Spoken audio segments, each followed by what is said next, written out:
Hello, everyone. Welcome to another edition of Serving the Valley. I'm Roy Justice. As you perhaps have heard me, or maybe you haven't, in the past say, the purpose of this whole program, this production of CFTV, is to get you up close and personal with what it is that really makes this part of Iowa a great place to call home. There are other benefits of this program, and frankly, it's personal. It's probably selfish of, no, it is selfish of me. I get to meet and get acquainted with people I have not met and got acquainted with before. Here in the Cedar Valley, there are a lot of those type folks, specifically here in Cedar Falls, and I have three terrific examples for you to get acquainted with right now.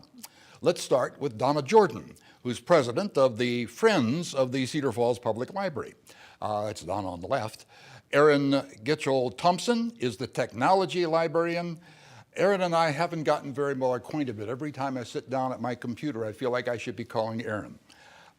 We may be doing that. Kelly Stern, by the way, is here as well. Kelly's been hanging around the library for a long time, but she changed places on us. We used to find her in the youth services area, and Kelly is the new library director. Congratulations. Thank you.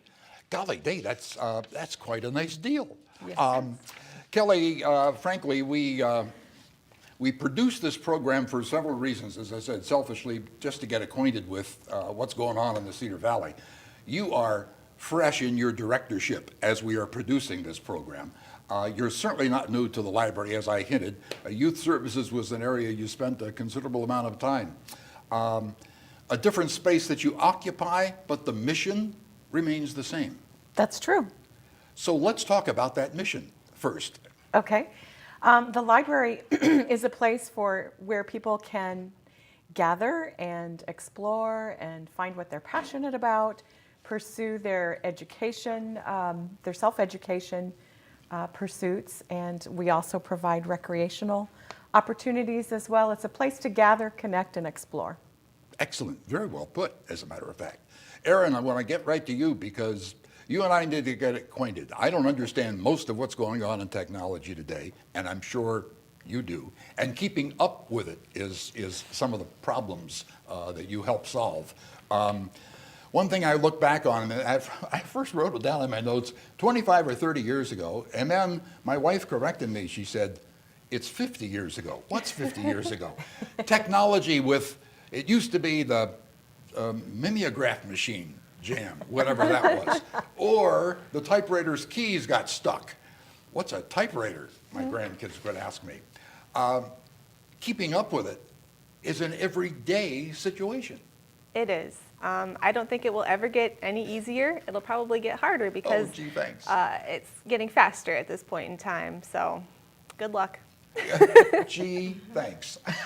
Donna, before we explore too far, I want to take us inside the front door of the library. For those who have not been there, this is quite an experience. But you don't have to get too far inside the front door to come into something called the Nook. And I want to be sure we allow time for that because that's a special place inside the Cedar Falls Public Library. Tell me about that. Well, it is very special, and we rely primarily on our volunteers who staff the Book Nook and price the books and so on and so forth, and then the donations that we receive from the public and of very good used books that make up our inventory in the Book Nook. And in addition, we have DVDs and puzzles and things like that as well. So stop in and see us. We have a lot of good things. Besides, our children's section is very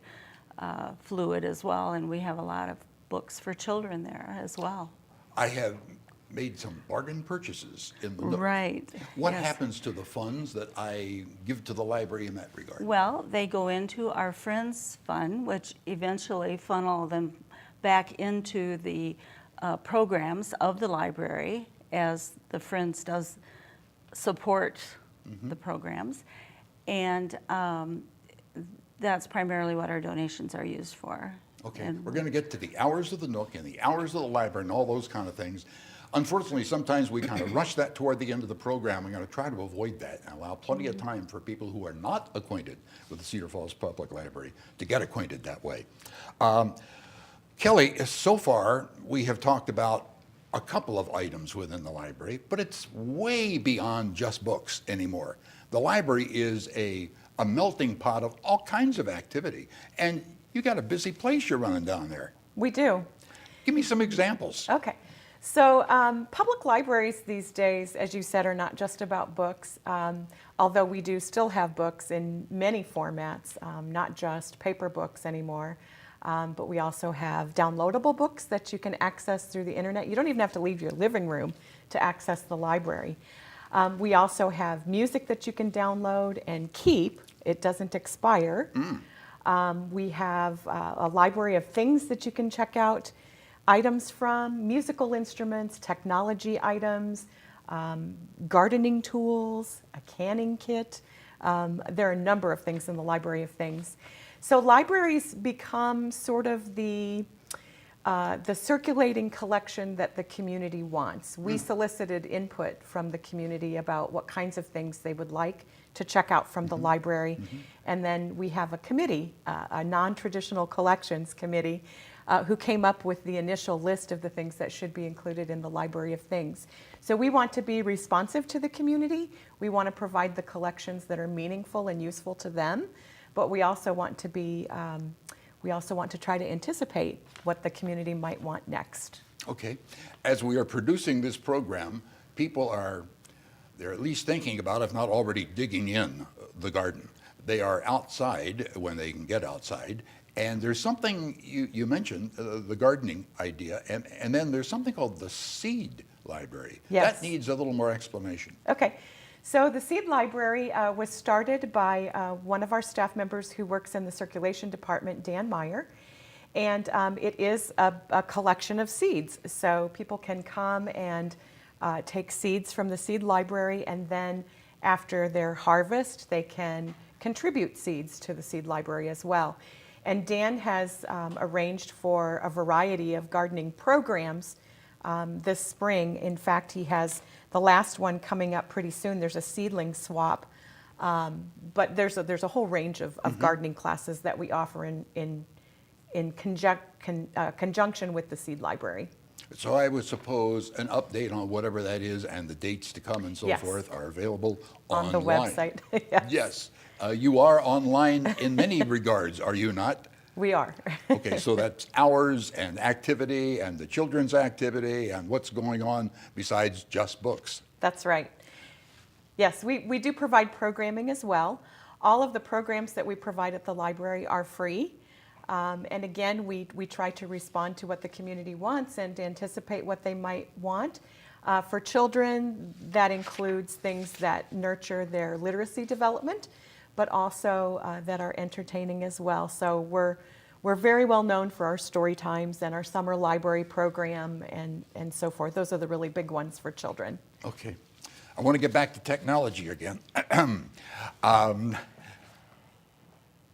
different programs that are always coming out with updates and so forth. And being a consumer and someone that doesn't understand all that stuff, I barely function with the calculator. But if you need help and you don't want to run to your nearest retail outlet, even maybe where you purchased your computer, I just need a little hint about why is it doing this or why is it doing that. Is it possible that we show up at your desk and ask for some help? Absolutely. Our reference librarians are great for questions, quick questions like that. It's even better if you can bring in your device so that we can walk you through a typical problem or issue that you're having. But also every month at the community center, which is next door to the library, the second Thursday at 3 o'clock, we have something called Senior Device Advice. We call it senior because that's who typically asks for that kind of advice and who it was originally intended for. But all are welcome to attend that open session, and it's a drop-in session. And we, again, encourage people to bring their devices in so it's easier for us to see the issues they're having and walk them through anything. Sometimes we have classes that are on a topic, a specific topic like internet security or Black Friday deals. But most of the time, recently, we're doing just a drop-in open session that people can bring anything and any question, and we'll try to help them for free. Is there a most often asked kind of question? Oh gosh, Okay, the top 20. Top 20.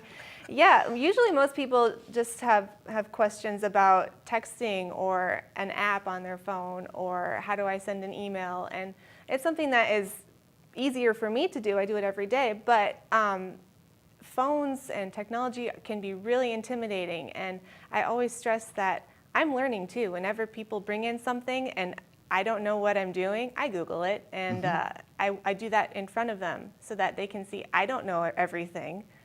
Nobody knows everything, but it's a great opportunity for us to learn together. And then not only am I increasing their knowledge, but they're getting their questions answered too.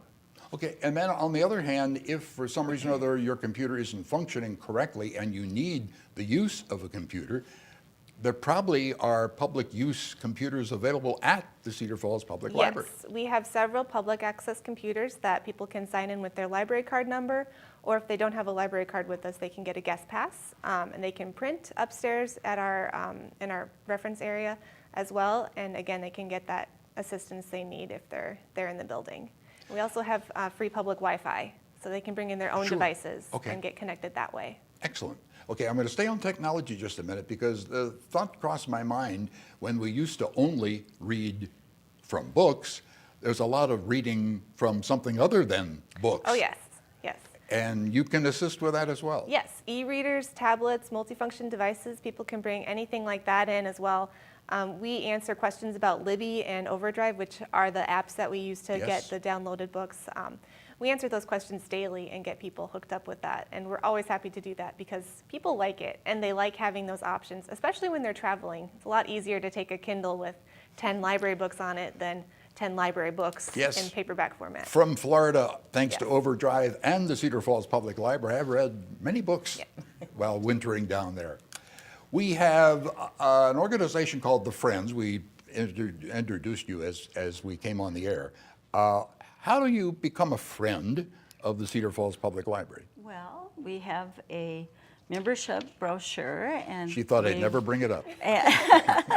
And we encourage people that come into the Book Nook to join our Friends. And the volunteers that work in the Book Nook are members of the Friends.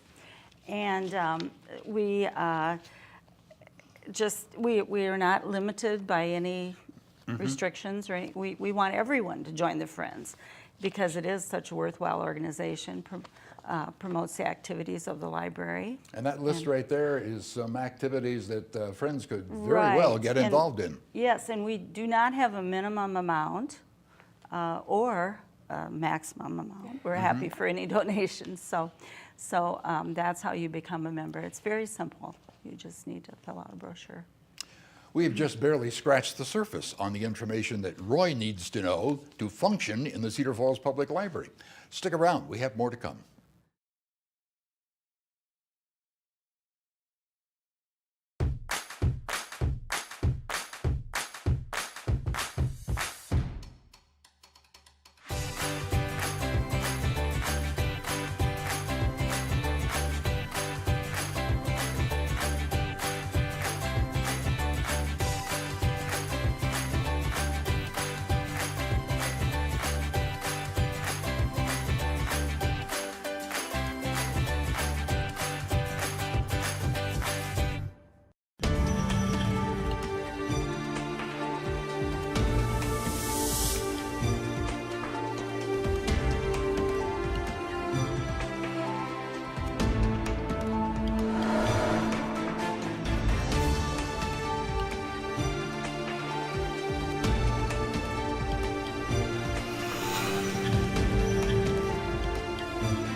You know, we've been talking a lot about stuff that goes on in the Cedar Falls Public Library. If people are looking for a little space for a family gathering or a meeting of a club or an organization, not necessarily on an ongoing basis, but you have room. I've been in your room. There's space upstairs for people to meet, is there not? There is. We have two meeting rooms. One is a large meeting room, one is a conference room, and people can schedule meetings there. Yes, it's not intended to be anybody's permanent meeting Right. place, but yes, if you have a need for a meeting space, you can call the library or stop by, and there's a form to fill out to make your reservation. Okay, excellent. When we're talking about time and space, let's talk about your space and when the door is open, what time, and the days of the week and so forth. Okay, so on Monday through Wednesday, we're open from 10 a.m. until 9 p.m. Thursday and Friday, 9 to 6. Saturday, 9 to 5, and Sunday, 1 to 5. Okay. As far as checking out material, it depends on what the material is as to how long you're allowed to hold it. Is that correct? Yes, that's true. For most books, it's 3 weeks, 3-week checkout period. For the Library of Things items, it's a 2-week checkout period. And for things like videos and playaway views and launch pads and binge boxes and so forth, those are 1-week checkout. Okay. Is that information that we're looking at right there, is that available also online? It is, yes. Okay, that saves me writing down a bunch of stuff. Okay, as always in these programs, we run out of time before we run out of things to talk about. And I'm curious, what's down the road? Not just for the Cedar Falls Library, but for libraries in general. Because your predecessor sat in that chair, and I said, is the day of the book slowly coming to an end? And she insisted, absolutely not. There will always be books. There are some people that just want to hold a book when they're reading, and not necessarily the e-readers and so forth. But it has changed. I mean, technology has come along, and there's other ways to read a book. But what about the books? That's a good question. I don't think it's an either or answer. I think it's a both and. There will always probably be people who prefer the tactile experience of handling a book. And if you think about it, the ways that we read a paper book differ from the ways we interact with other kinds of books. I think of, for example, the book Extremely Loud and Incredibly Close by Jonathan Safran Foer, which ends with a flip book. And so after you've read this moving story about a family experiencing loss, at the end of the book, you actually flip the pages to make some images move, and these happen to be images that the main character has been obsessed with throughout the book. Wow. And so the tactile experience of making that image, that moving image work, it doesn't translate to an ebook, for example. So I think it's a both and situation. There's a time and place for each format of story, and yeah, I'm excited about what's in the future. Excellent. Are there book clubs? Oh yes, the Friends have 2 book clubs, a morning and an evening book club, and the library also has book clubs. There's one for teens. There are 2 book clubs for children, one for 3rd and 4th graders, one for 5th and 6th graders. So we have book clubs for all ages. Okay, so that answers the question when I went and sat down to read it. And up beside me was a whole shelf, and it said something about book club books. There's a display of books that if you don't want to purchase the book, you can actually come in and check one out and join the book club. Yes, there are a number of titles, hundreds of titles that our public services librarian purchases multiple copies of. They tend to be titles that book clubs like to discuss. So we make them available as a set. Excellent, okay. What else do we still have time for? Who wants to go first, second, or third? Well, I'd just like to say that in the Book Nook, we have approximately 5,000 books, which is a lot to choose from. And and we also have 40+ volunteers. So we really have quite a ongoing program there. So There's something I want to be sure, and I just got cued. Don't forget to talk about that. Okay, what's the collab? Okay. The CoLab is our collaborative laboratory. It's our brand new makerspace that just opened. Makerspace. Now, officially. that's kind of a buzzword with libraries these days. It is. It's been a trend the past few years, and I think a lot of people thought it would die off and people would not get as excited about it anymore. We're not seeing that at all. People are already using our space, and we haven't even unleashed our programming for it yet. Give me some examples of, well, actually, we're looking at some examples. Yeah. That's our 3D printer that people will be able to submit jobs for, and then we will print it for them. That's coming soon. And then inside the room we have sewing machines and a Cricut and lots of other craft items that people can use while they're using the space. I don't suppose that would print out a Maserati or anything. It's something on a smaller scale. Librarians will be screening the print jobs that come through, both to see if they align with our policy, make sure nothing's getting printed that shouldn't be printed, and also if it's possible to print on our machine. Innovation, Yes. Technology. Yeah, we're excited. on the march. And the Fort-Upon is a project that we're working with the University of Northern Iowa. Fort-Upon originated in Hungary. It's an online archive of photographs that are stored on a timeline. So they're very easily accessible that way, and it's really cool to see that moving history. And so Fort-Upon, Iowa is Iowa Photographs, and we will eventually be a scanning station for that project. So we will be contributing to it. Now, I pay attention because I read a lot of books. I enjoy reading books. I get lost in books. But for reference purposes, I was back here for a high school reunion many, many years ago, and unfortunately we had lost our yearbook in a flood in our basement. And you had the Cedar Falls High School annual on the shelf. I don't look any better now than I did then, but it was nice to know that somebody was keeping a copy of it. There are other things that are in the reference library as well. Give me some examples.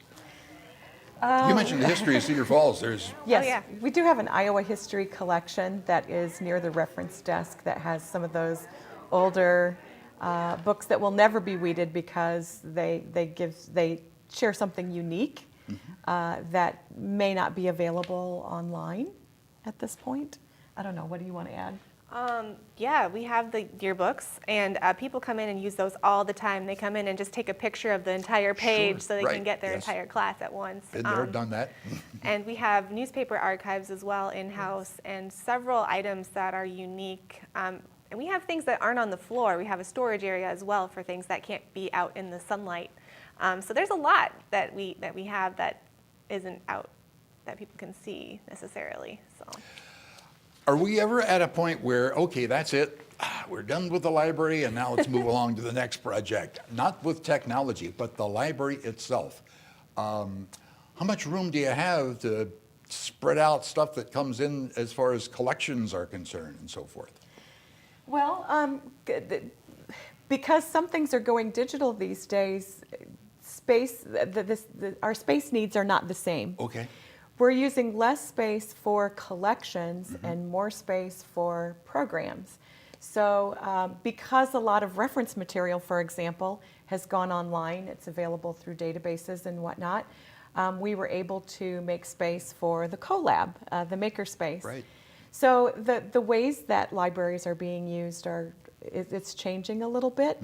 The collections may not take up as much space, but that gives us space to provide other things that the community wants. Let's talk about the cooperative effort that takes place too here in the Cedar Valley as far as the libraries are concerned. You're really not in competition. You work a lot of things together. Give me an example of how the consortium of the libraries, and there are, how many of them? I don't have the whole list here, but there's several. Yes, we do have a group called the Cedar Valley Library Consortium. And in addition to Allen College, Hawkeye, Rod Library, Wartburg, Waterloo, the Waverly Public Library has recently joined as well. And when the consortium was first created, the libraries shared a cataloging system. So when you go into the library and you search for a book, that integrated library system was a system that all of these libraries shared. And so that was the initial reason for the consortium. But now that we're not all using the same system, we still collaborate on programming and we share ideas and explore opportunities for sharing resources. So the nature of the consortium has changed a little bit, but the way I see it, each of us provides a different sort of library need for the community, and so it makes sense that we would coordinate that, and together we can serve more people in more ways. As far as the use of the library is concerned and the numbers of people coming through the doors, has that changed over the years? I would suppose because of the variety of things that you offer, it should have. Yes, we did see some spikes in attendance and door count and circulation for quite a bit after the library opened. And it's sort of leveled off now, but nationally, we're seeing circulation and door count dropping in most public libraries. We're not seeing that here, though. That's the point I wanted to bring up. Yes. There are some looking for business, and you've got some business. We do. Excellent. Somebody's looking and they said, you know, we don't belong to the library. How does one belong to the library? All you have to do is come in and bring a photo ID. And if your address on your photo ID is not correct, also bring a piece of mail that has your current address, and we can issue you a card. It doesn't cost anything. Excellent. Contact information as far as all the information we've been talking about. If you have a question about anything you've just heard us discussing, there you are right there. That's where they hang out. And you can go on and, what's the term? You can like, can you like, are you on, Yeah. you're on Facebook? We are on Facebook, Okay. yes. And what does that do if I like you? I like you, Kelly. Now what's that do? It means that anything we post on the library's Facebook page will show up in your news feed, your personal news feed on Facebook. Excellent. Very good. Okay. Well, folks, there we are. It's the Kelly and Aaron and Donna show. And thank you for sharing. Another example of some great things happening here in the Cedar Valley. And thank you out there for tuning in for our program. Until the next opportunity arrives, serving the Valley, I'm Roy Justice.